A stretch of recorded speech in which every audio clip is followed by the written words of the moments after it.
मुझे लगता अगर 400 पार का नारा ना देते तो निश्चित रूप से हम लोग सत्ता में आज होते। आम जनता पे मानसिक दबाव बनाया तो उन्होंने कहा ऐसा क्यों नहीं, आपको लड़ना चाहिए, आप जीतोगे। नहीं, ऐसा तो हो नहीं सकता, सोच नहीं सकता हूँ, क्योंकि हमारे राष्ट्रीय अध्यक्ष हमसे बहुत प्यार करते हैं, वो हमें नेता बनाती है, ना कि मैं नेता बनता हूँ। जो बाबा साहब ने अच्छा व्यवस्था यार, अच्छा बदौलत जो बाबू बने थे, बाबू के बच्चे बन गए डॉक्टर इंजीनियर। आप देखिए, इससे बड़ा प्रमाण क्या, अयोध्या देख लीजिए। हिंदुत्व किसके साथ है? हिंदुत्व इंडिया गठबंधन के साथ है। टीवी में देखता, न्यूज में देखता है कि पेपर लीक हो गया। नमस्कार, मेरा नाम है जयपाल और आप देख रहे हैं इस वक्त खबर तक मीडिया। शख्सियतों की नई लिस्ट में हम एक ऐसे शख्सियत से आपकी मुलाकात कराने जा रहे हैं जो समाजवादी पार्टी के नेता हैं, लेकिन दौर पुराना है इनका और इनके भीतर अभी किस तरह की प्लानिंग है और जन सरोकारों से ये कितने जुड़े हुए हैं ये भी आपको बताएंगे। लेकिन अभी हमारे चैनल की रीलॉन्चिंग हुई, उसके बाद हमने तमाम आपको तस्वीरें भी दिखाई हैं, अपना विज़न भी बताया है और एक एक करके हम गेस्ट से इस तरह के संवाद भी जारी रखेंगे। इसी दौर में हमारे साथ जुड़ चुके हैं CL वर्मा साहब। स्वागत है सर आपका। आज पहला दिन है हमारा और आप दूसरे ऐसे गेस्ट हैं जिनसे हम बात कर रहे हैं। तो हम ये भी चाहेंगे कि जो मीडिया और नेताओं के बीच में गैप आई है और जिस तरह की छवि की बात हो रही है, हमें उसको भी दूर करना है, लेकिन वो आपसी सहयोग से ही हो पाएगा।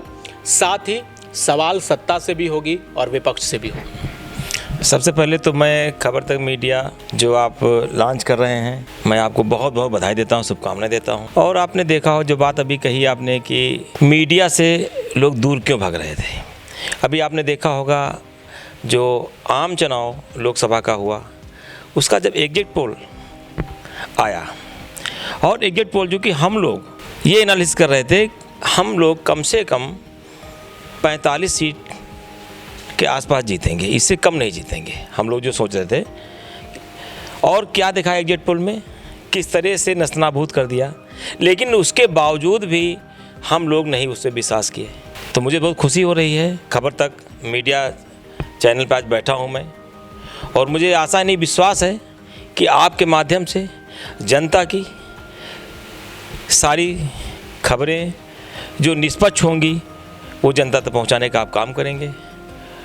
क्योंकि आप देख रहे हैं जो वर्तमान में केंद्र और राज्य में सरकार चल रही है भारतीय जनता पार्टी की। मैं इसलिए नहीं कह रहा हूं कि मैं समाजवादी पार्टी का प्रदेश उपाध्यक्ष हूं, मैं इसलिए कह रहा हूं, आम जनता की बात कह रहा हूं। जो मीडिया, जिसको लोग गोदी मीडिया भी कहते थे, उसमें लोगों को अच्छा भी नहीं लगता था, लेकिन ये आम जनता कहने लगी थी। मैं विपक्ष में इसलिए नहीं, आम जनता की बात कर रहा हूँ। लेकिन आज मुझे बहुत खुशी हो रही है कि आपके इस चैनल के माध्यम से जनता की जो भी खबरें होंगी वो आम जनता तक पहुँचेंगी, उस सच्चाई आप दिखाने का काम करेंगे। क्योंकि आप देख रहे हैं जैसे भारतीय लोकसभा का चुनाव हो रहा था, वैसे ही इन्होंने क्या किया, 400 पार, इन्होंने मानसिक दबाव बनाने की कोशिश की आम जनता पे। मुझे लगता अगर 400 पार का नारा ना देते तो निश्चित रूप से हम लोग सत्ता में आज होते। क्योंकि इन्होंने क्या किया, आम जनता पे मानसिक दबाव बनाया। आम जनता के अंदर ये रहा अब तो जीतेगी बीजेपी जीतेगी, लेकिन हमारे नेता आदरणीय अखिलेश यादव जी, हमारे गठबंधन नेता आदरणीय राहुल गांधी जी, वो लोग इनकी बातों विश्वास नहीं किए और संघर्ष करते रहे और हम लोगों को मार्गदर्शित करते रहे। हम लोग ज़मीन पे अपना काम करते रहे, जनता को बताते रहे। ठीक है, आपके सफ़र की बात करते हैं। आपने सफ़र की शुरुआत किस पार्टी से की थी? मैं देखिए, इसके पहले मैं सरकारी सेवा में था। मैं उत्तर प्रदेश सचिवालय में ऑफिसर मैं तैनात था और 31 अक्टूबर 2018 में मैंने VRS लिया और 2019 में लोकसभा का चुनाव सपा बसपा गठबंधन से लड़ा। आपको रोकना चाहूँगा, जब कोई सरकारी कर्मचारी या अधिकारी इस तरह से चुनाव लड़ता है, क्योंकि ऑफिस में तो आपकी धाक रहती है या आपके जो सर्कल में लोग होते हैं उसमें तो रहती है, लेकिन चुनाव में आना, सरकारी महकमे से बाहर निकलना, जनता के बीच में जाना, जवाबदेही तय होती है, उसमें कितनी कठिनाई आपको हुई और क्या लगा आपको कि लोग कह भी देते हैं कि अगर आपको आजमाना हो कि आपके कितने चाहने वाले हैं तो एक बार चुनाव लड़के देखिए। मैं आपको बताऊं, मेरे अंदर एक इच्छा शक्ति रही समाज सेवा करने की। मैं जब सरकारी सेवा में आया, मैं 91 में सरकारी सेवा में आया था, तो आपको बताऊं मैंने एक दृढ़ संकल्प किया था कि समाज में जो ज़रूरतमंद लोग हैं जिनकी मैं मदद कर सकता हूं, अपने लेवल जिस लेवल का मैं हूं, तो मैं सबसे पहले 91 में जब आया मुझे 2000 रुपये तनख्वाह मिली थी। 2000 रुपये से मैंने 500 रुपये रखा समाज के ज़रूरत लोगों के लिए। उसमें से जो हमारे साथ बच्चे पढ़ते थे उनको ट्यूशन आदि की ज़रूरत पड़ती थी, या अन्य ज़रूरतमंद को मैं 500 रुपये पर मंथ निकाल रखा। वो रेशियो बढ़ता गया और मैं इस तरह करके समाज सेवा करता रहा। और मेरे अंदर चूँकि लगन थी समाज सेवा करें, सरकारी सेवा में रहते हुए भी मुझे लगता है आए दिन कम से कम 5 से 10 मरीज, जहाँ मेडिकल कॉलेज हो चाहे PGI हो, मैं उनको भर्ती करवाता था और मैं वहाँ पहुँच जाता था कि चलिए इनका इलाज हो जाए गरीब जनता का। तो इस तरह करके मेरे जनता के प्रति लगाव रहा। और मैंने फिर सोचा, लोगों ने हमको प्रोत्साहित किया कि आप इस सरकारी सेवा में रहते हुए जनता की सेवा कर रहे हैं, लेकिन मैं आपको सलाह देता हूँ, मेरे मन में रहा, लोगों ने सलाह दिया कि आप, मुझे लगता है अगर चुनाव लड़ेंगे, कहीं से राजनीति में आएंगे, चुनाव लड़के जो एक प्लेटफार्म आपका होगा, बहुत बड़ा प्लेटफार्म होगा, उस प्लेटफार्म के माध्यम से जनता की सेवा कर सकेंगे। तो मैंने तय किया कि मैं VRS लेता हूँ। और मैं इस बार जब VRS लेने की बात आई तब मैं जो बसपा की सुप्रीम थी उनसे मैं मिला। मैंने कहा बहन जी, क्योंकि हमें मुख्यमंत्री जी बहुत जानती थी, जब मुख्यमंत्री थी वो, मैं जब आप OSD थे तभी से जानती थी? हमें बहुत जानती, बहुत हमें बहुत प्यार करती थी। मुझे क्योंकि मौत एक कर्मठ में कम से कम 18 से 20 घंटे काम करने वाला था, तो हमें बहुत पसंद करती थी। तो बहन जी ने कहा ठीक है, अगर आप चाहते हो तो आप VRS ले लो, आप हमारी पार्टी से चुनाव लड़ो। बहन जी ने टिकट दिया, मैं चुनाव लड़ा। खैर अंत में मुझे रनर रहा, मैं बहुत कम वोटों से हारा। लेकिन फिर बहन जी की पार्टी ने आपको अनुशासनहीनता के उसमें निकाल दिया। मैंने कोई टिप्पणी नहीं किया, मैंने कोई अनुशासनहीनता नहीं किया, लेकिन जो बीच के लोग थे उनके माध्यम से ऐसी बात आई तो मैं खैर कोई बात नहीं, बहन जी से अनुमति लिया होगा उन लोगों ने, तभी निकाल दिया। मुझे कोई आपत्ति नहीं किया, क्योंकि बहन जी ने हमको नेता बनाया। तो मैं उसके बाद वहाँ से आ, चूँकि जब चुनाव में लड़ रहा था उस समय समाजवादी पार्टी के लोग हमें बढ़ चढ़ करके हमें चुनाव लड़ा रहे थे, हमारा समर्थन कर रहे थे। तो मैं जब बसपा से निकाल दिया गया, जो उस समय समाजवादी पार्टी के लोग मेरे घर आए, कह रहे आप समाजवादी पार्टी लोग आपको बहुत पसंद करते हैं, समाजवादी पार्टी ज्वाइन करिए। तो मैंने समाजवादी पार्टी ज्वाइन किया और समाजवादी पार्टी में मैं ज्वाइन करने के तुरंत बाद मैं बराबर निरंतर समाजवादी पार्टी में काम कर। टिकट के लिए भी कोशिश की थी? हाँ, टिकट, देखिए टिकट जो पार्लियामेंट का टिकट मेरा ही था कि नहीं, व्यक्तिगत कारण हमारी पारिवारिक समस्याएं ऐसी थी। मैंने अपने राष्ट्रीय प्रमादरणीय श्री अखिलेश यादव जी से अनुरोध किया कि साहब मेरी फैमिली प्रॉब्लम्स कुछ हैं, हम चुनाव नहीं लड़ना चाह रहे हैं। तो उन्होंने कहा ऐसा क्यों नहीं, आपको लड़ना चाहिए, आप जीतोगे, आपको आम जनता जिताने काम करेगी, आपको जनता चाह रही है। लेकिन हमने कहा सर हमारी प्रॉब्लम्स हैं और मैं आपसे इजाज़त चाहता हूँ कि किसी अन्य को लड़ा दिया जाए। तो उस समय फिर निर्णय हुआ कि RK चौधरी साहब को लड़ा दिया जाए। फिर तो ये आपका निर्णय था या पार्टी का निर्णय? ये मैंने प्रस्तावित किया और उसमें राष्ट्रीय अध्यक्ष जी ने मोहर लगाई। तो विधानसभा के चुनाव में अब आप लड़ेंगे चुनाव? जो राष्ट्रीय नेतृत्व हमारा कहेगा वो करूंगा। मैं संगठन चूँकि प्रदेश का उपाध्यक्ष हूँ, मैं पार्टी को मजबूत करने का काम कर रहा हूँ, क्योंकि 2027 हमारा टारगेट है, यहाँ सरकार बनाने का टारगेट है हमारा। तो आपके कार्यकर्ता भी चाहते होंगे कि आप भी उस सरकार में रहें, अगर आपका सरकार बनाने का टारगेट है? देखिए मैं काम करता रहूँगा, हमारा शीर्ष नेतृत्व हमें पसंद करता है, तो जो काम कहेगा शीर्ष नेतृत्व, हमारा शीर्ष नेतृत्व कहेगा आपको असेंबली लड़नी है, असेंबली लड़ूंगा। शीर्ष नेतृत्व कहेगा आपको संगठन काम करना है, संगठन काम करूंगा। मुझे तो इतना अच्छा लगता है, अपने राष्ट्रीय से मिलता हूँ, हमको इतनी ऊर्जा मिल जाती है, हमें लगता है हमको सब कुछ मिल जाता है। और अगर कभी मायावती जी आपको फिर से याद करती हैं तब? नहीं, ऐसा तो हो नहीं सकता, सोच नहीं सकता हूँ, क्योंकि हमारे राष्ट्रीय अध्यक्ष जी हमसे बहुत प्यार करते हैं, हमें बहुत हमसे प्यार तो आपको मायावती भी खूब करती थी। नहीं ठीक है, मैं उनकी आलोचना नहीं कर रहा हूँ। हमने क्या कहा, उन्होंने हमको नेता बनाया। मैं बहन जी के बारे में कोई टिप्पणी नहीं करता हूँ, क्योंकि अब जिस दल में आ गया हूँ मैं, देखिए बसपा छोड़ा नहीं था, बसपा से निकाल दिया गया हमको, अब समाजवादी पार्टी में आ गया। मैं समाजवादी पार्टी के सच्चा सिपाही हूँ। और आपने देखा होगा अभी जब मैं पार्लियामेंट नहीं लड़ा, जब मैं नहीं लड़ा तब टिप्पणी लोग करने लगे कि अब तो कौशल किशोर जी जीत जाएंगे, अब तो RK चौधरी कमज़ोर कैंडिडेट है। आपको देखा होगा, उसके बाद मैंने माई पकड़ लिया। मैं अपना चुनाव समझ करके मैं बराबर लड़ा इस चुनाव को। मैं सुबह 8 बजे निकल जाना, रात 1-2 बजे आना, डेली मैं चुनाव लड़ा, क्योंकि ये हमारे अपने नेता के प्रति हमारी क्या आस्था है, सच्ची आस्था क्या हमें प्रदर्शित करने की जरूरत थी।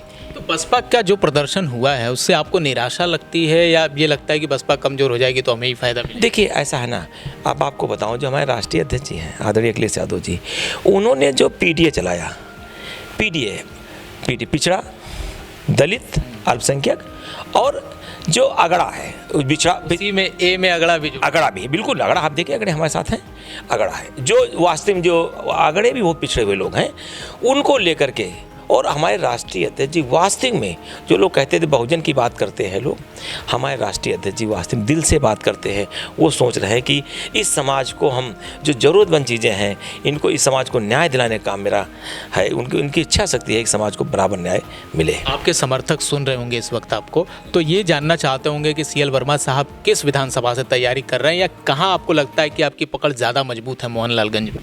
देखिए, मैं जो कि पार्टी ने हमको जिम्मेदारी दिया है, प्रदेश का उपाध्यक्ष बनाया है, मैं हर जगह जाता हूँ। हर जगह आप समझ लो, मैं सुबह निकल लेता हूँ 10 से 11 बजे में निकलता हूँ, चूँकि चुनाव नहीं चल रहा है, 11 बजे तक घर छोड़ देता हूँ। मैं रात 10-11 बजे ही आता हूँ। मैं जनता के बीच में रहता हूँ। मेरा क्या है, मुझे लगता है हम कहीं से हमको चुनाव लड़ा दिया जाए तो मैं जीत जाऊँगा। हम नहीं जीतेंगे, जनता वहाँ की आम जनता जीतेगी, क्योंकि मैं जनता पे विश्वास करता हूँ। जनता हमसे प्यार करती है, हमें आशीर्वाद देती है, और जनता ही सब कुछ है हमारा। मतलब अब लोग क्या है, लोग क्या करते हैं, फॉर्मेलिटी करते हैं। हमारा क्या है, हम जनता के बीच में रहते हैं, और जनता ही हम मानते हैं कि देवतुल्य जो जनता है वो हमें नेता बनाती है, ना कि मैं नेता बनता हूँ। अच्छा, जब नेता दल बदलते हैं तो क्या जनता और उनके समर्थकों के भी दिल बदल जाते हैं, या फिर वो निराश होते हैं, नाराज होते हैं? अब देखिए, मैं जैसे सपा बसपा का गठबंधन चुनाव लड़ा, सिंबल मेरा हाथी था, बसपा था। मैं बसपा से निष्कासित हो गया, मैं समाजवादी पार्टी में आ गया। मुझे लगता है ऐसा कोई बहुजन समाज पार्टी का ऐसा कोई कार्यकर्ता नहीं होगा तो मेरे बारे में कोई क्रिटिसाइज कहीं करे, क्योंकि मैं सबको सम्मान देने का। आप देखने, आप इस चुनाव में देखिए, बस बहुजन समाज पार्टी के काफ़ी उनका जो वर्कर थे, उनके जो वोटर थे, उन्होंने कहा नहीं, हमें संविधान बचाना, हमें लोकतंत्र बचाना है। उसको बचाने के लिए समाजवादी पार्टी और इंडिया गठबंधन को वोट किया। वो लोग ऊपर अनुशासनहीनता का आरोप लगाकर आपको लगता है कि BSP ने गलत किया? अगर वो नहीं होता तो आप एक कद्दावर नेता के तौर पर BSP में उभर रहे होते अब तक, या होते? देखिए, BSP ने जो किया वो अपनी समझ से किया, हम उसके बारे में कोई नहीं जाना चाहते, वहाँ नहीं जाना चाहते। निर्णय को आप ठीक मानते हैं या गलत मानते हैं? उनका अपना निर्णय था, उसमें टिप्पणी नहीं करना चाहता हूँ। बीजेपी की राजनीति को कहाँ देख रहे हैं? अभी इनकी बैठक चल रही है और कार्यकर्ताओं को लेकर सम्मान देने की बात कही जा रही है। आप देखिए, मैं आपके चैनल के माध्यम से बताना चाहूँगा, जो बहुजन समाज है, जो SC-BC समाज है, ये शेड्यूल कास्ट का व्यक्ति और OBC का व्यक्ति, आज जो शहरों में एक मकान है उनका, जो मकान है किसकी बदौलत आया? जो बाबा साहब ने संविधान दिया, संविधान में जो आरक्षण की व्यवस्था किया, आरक्षण की बदौलत अनुसूचित जात, अनुसूचित जनजात का व्यक्ति, पिछड़ी जात का व्यक्ति चपरासी की नौकरी पाया। चपरासी नौकरी पाया तब शहर में वो 300 स्क्वायर फीट का एक मकान खरीदा, और वो चपरासी जब 300 स्क्वायर फीट का मकान खरीदता है, फिर अपने बच्चों को उस मकान रख करके पढ़ाई कराता है। फिर उसके बच्चे बाबू बनते हैं। किससे बनते हैं? आरक्षण पा करके बाबू बन जाते हैं। फिर वो उसके 2 बच्चे होते हैं, वो भी एक छोटा छोटा मकान खरीद लेते हैं। वो बाबू बन के फिर वो भी अपने बच्चों को पढ़ाना चालू करते हैं। चेन चलती है, आरक्षण की बदौलत अपने बच्चों को पढ़ा लिखा करके वो डॉक्टर इंजीनियर बना देते हैं। आरक्षण है सब कुछ इसमें, जो बाबा साहब ने आरक्षण व्यवस्था दी, आरक्षण बदौलत जो बाबू बने थे, बाबू के बच्चे बन गए डॉक्टर इंजीनियर आरक्षण से। फिर क्या हुआ, जो डॉक्टर इंजीनियर बने वो लोगों ने भी वो 200 स्क्वायर मीटर के मकान खरीद बना लिया। फिर उनकी इच्छा शक्ति हुई, हमारे बुजुर्गों ने यहाँ तक भेजा हमको, बाबा साहब ने संविधान में व्यवस्था आरक्षण दी है, अब आरक्षण का लाभ हमें मिल रहा है, हमें अपने बच्चों को IAS IPS बनाना चाहिए। उन लोगों ने अपने बच्चों को IPS IAS बनाया, और उसको भारतीय जनता पार्टी ने उल्टा कर दिया कि आप जहाँ से जहाँ तक मंजिल तय किए थे उनको वापस करने का काम किया। ये बहुजन समाज जान गया था, समझ गया था अच्छी तरीके से। आप देखिए, पूरा बहुजन समाज एक होके संविधान को और लोकतंत्र को बचाने की गुहार लगाई और भारतीय जनता पार्टी के खिलाफ वोट किया। तो बहुजन समाज यूनाइट हो गया है। बहुजन समाज के साथ साथ देखिए, सर्व समाज इस गठबंधन को वोट दिया है। अगर ये लोग बेईमानी न किए होते, आज हमारी सरकार केंद्र में होती। तो आप ये मान रहे हैं कि बहुजन एकजुट हो गया। हिंदुत्व तो एकजुट, वो भी कह रहे हैं कि हम हिंदुत्व को एकजुट कर रहे हैं, और मामला ये भी है, सरकार तो अभी उन्हीं की है, चाहे गठबंधन से बनी हो चाहे जैसे बनी हो। 240 सीट तो अकेले बीजेपी जीती ही है। तो इसे आप नकार रहे हैं कि हिंदुत्व का जो उनका एजेंडा था वो अब सफल नहीं रहा। आप देखिए, इससे बड़ा प्रमाण क्या, अयोध्या देख लीजिए। हिंदुत्व किसके साथ है? हिंदुत्व इंडिया गठबंधन के साथ है। आप लगता है कि आपके नीति पर अयोध्या में मुहर लग गई? अच्छा, क्यों? आम जनता ने चुना, वहाँ एक किसी व्यक्ति विशेष नहीं चुना। तो हिंदुत्व किसके साथ है? हिंदुत्व इंडिया गठबंधन के साथ है। पाला बदल गया है अब। बिल्कुल निश्चित रूप से बदल गया है। अब गेंद आपके पाले में। आप देखिए, अभी बाई इलेक्शन हुए, 13 सीटों हुआ असेंबली के, 13 में 3 पाई बीजेपी, 10 पाया इंडियन गठबंधन। आप देखिए जो अभी 2027 का जो असेंबली का चुनाव हो रहा है, इसके पहले और स्टेट की भी होगा, मैं यूपी बात कर रहा हूँ, आप देखिएगा हम 300 के ऊपर जाएंगे यहाँ, और आम जनता चुनाव लड़ेगी है। जैसे ये 2024 का चुनाव लड़ी जनता, हालांकि भारतीय जनता पार्टी लोगों ने बहुत गुमराह करने का काम किया, लेकिन अब गुमराह होने वाली नहीं जनता समझ गई है। लेकिन आप ये भी मानते होंगे कि कार्यकर्ताओं की बात होती है, जनता की बात होती है, लेकिन जब चुनाव आता है तो बाहर के नेता एक्सपोर्ट हो जाते हैं और फिर उनको इम्पोर्ट कर करके इलेक्शन में टिकट दिया जाता है। इसे आप कितना जायज़ मानते हैं कि बाहर के नेताओं को अपने पार्टी में शामिल कराया और अगले दिन टिकट दे दिया? देखिए, वो हमने क्या कहा, आम जनता अब वो जनता नहीं रही कि अपने आप को अपनी आवाज़ बंद कर सके, अपनी विचारधारा को ना निकाल सके बाहर। आम जनता स्वीकार करने वाली नहीं है। आप सपोज करिए, मैं सोजिन का विधानसभा में बैठा हूँ, यहाँ मेरा कोई नेता काम कर रहा है, तो जो नेता यहाँ काम कर रहा है जनता के बीच में, उसी को राइट अधिकार मिलना चाहिए ना टिकट का। तो ये भारतीय जनता करती थी, इसको जनता ने नकार दिया, अभी नहीं कर पाएगी। ठीक है, आप लोग जिस विजन को लेकर आगे बढ़ रहे हैं, आपसे निजी विचार जानना चाहते हैं, आपका फेवरेट मंत्रालय कौन सा है? अगर आपको मौका मिले तो आप किस मंत्रालय में काम करना चाहिए? देखिए, आपको बताऊं, काम करने, सेवा करने के लिए कोई मंत्रालय नहीं होता। आपकी इच्छा शक्ति होनी चाहिए, सेवा शक्ति होनी चाहिए। मुझे लगता है अगर सरकार हमारी बन जाती है, कोई बिना मंत्रालय हो, कोई हमारी सरकार बन गई, तो मुझे लगता है हमारी सरकार बन जाएगी तो हमारी जो सरकार, हमारी नीतियाँ जो गरीब जनता तक लाभ पहुँचे, वो नीतियाँ ऐसी बने, उस नीतियों का लाभ गरीब जनता पाए, तो हम उसको मानते हैं गरीब जनता तक उसका लाभ। साहब को कौन सा मंत्रालय पसंद है? हमें तो हमारा, देखिए हमने क्या कहा, हमें मंत्रालय से मतलब नहीं है, हमें मतलब है हमारी सरकार बन जाए। मुझे लगता है सारे मंत्रालय हमारे हैं और सब पसंद हमें हैं। तो सब तो नहीं मिल सकता, कोई एक ही मिलेगा अगर सरकार बनेगी तो। हमारे नेता सीएम बन जाएंगे, सब हो गए हमारे। तो उम्मीद ये कर रहे हैं? बिल्कुल निश्चित रूप से वो सीएम बनेंगे। आप देखिएगा हमारे नेता 2027 के विधानसभा चुनाव में यहाँ सीएम बनेंगे, और 2029 में आप देखिएगा, 29 में देखिएगा हमारे नेता जिसको चाहेंगे पीएम की कुर्सी पर वही बैठेगा। योगी जी के विकसित उत्तर प्रदेश का सपना क्या होगा? क्या आप देख रहे हैं, अभी देखा आपने उत्तर प्रदेश में जो हमारे गरीब बच्चे, जो गांवों से आकर के, गरीब जो किसान जिसके 5 बीघे 2 बीघे 3 बीघे ज़मीन थी, अपने बच्चों को पढ़ाने के लिए, नौकरी के लिए शहर भेजा था कि जाओ बेटा तैयारी करो, नौकरी पा जाओ। यहाँ शहर में आकर के वो आता है, 4 साल तैयारी करता है, 5 साल तैयारी करता है, और जब परीक्षा देने जाता है, परीक्षा देख के घर आता है, शाम को टीवी में देखता है, न्यूज़ में देखता है कि पेपर लीक हो गया।